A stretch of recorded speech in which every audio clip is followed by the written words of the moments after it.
Ay guys, bumili nga pala tayo ng mga pagkain ng mga bantam. Ang laman nga pala nitong plastic na to ay ito. Isang B12 na kanilang vitamins. Ano, ito po laman yan, no, B12.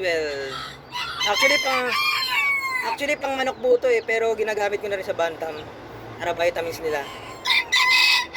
Ang isang bote po nito ay nagkakalaga ng 60 pesos lang. Mga ilang ano ba tayo? 100 capsule. High action. Bilang high action. Pang Texas din po ito na pagkain. Binili ko lang kasi maganda to sa mga bantam natin eh. Fighter cut din po kasi mga bantam. Kaya binili ko na rin to. Saka masarap po to sa kanilang pagkain. Saka ang laman nitong ang iba pang laman nito ay ito po na GNP3. Bali ihahalo ko po tong ano, yung Action at saka GNP3. Tagi 1 kilo po to. Saka bumili na rin po ako ng 1/4 na speed.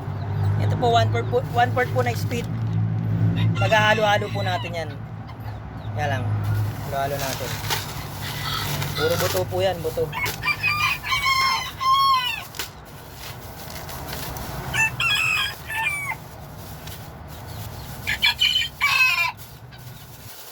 May sumama ng iba.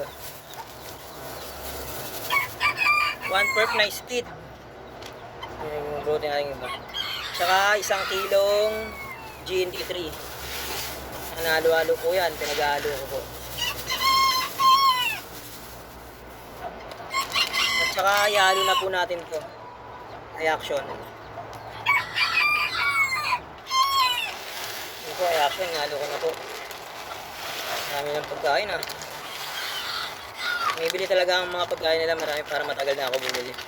Ayoko nang bili dun sa patukan. At ako napuntahan layo pa ng patukan sa amin dito.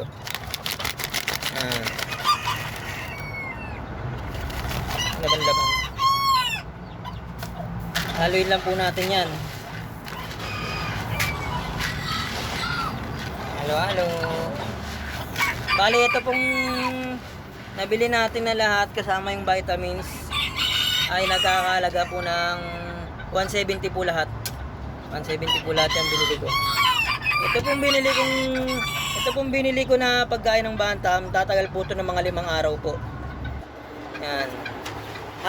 Pinaghalong speed, tsaka high action, tsaka GNP3. Kasalin po natin sa ganito yan mamaya. Inalo na natin ng gusto. Bali nga lang pag nagpakain, halo-halo lang po kayo. Haloin nyo lang po yan para yung mga beans na nilagyan sa ilalim na speed lumutang. Yan. Mga pala po pag nagpapakain po ako ng bantam, ganito lang po karami. Yan po. Tapos wala po pong kalahati na itong scoop na to. Yan. Ang liit lang po kasi ng mga butsi ng mga bantam eh. Bali 2 beses ko po sila pinapakain. 2 beses ko po sila binibigyan ng ganitong scoop na ganito kadami. Lahat po sila yung mga standard bantam ko, sirama, lahat kahit anong size ng bantam ko ganito lang po binibigay kong pagkain. Kasi pag sobrang dami po nito, pag mga ganito kadami, mga ganyan, mananawa po na po yun sa kakapatuka. Parang sa tao din pag busog ayaw na nila kumain, mga ganun. Kaya unti lang pinapakain ko, ganito lang. Pag wala namang ganang bantam pag wala namang gana kumain yung bantam, basta unti pa dyan. Ganito lang po yan. Ano ba sa camera? Yan. Unti lang, ganyan lang kadami. Malalaman lang yung butsi nila.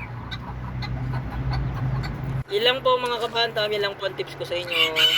Maraming salamat po sa panonood. Bye po muna.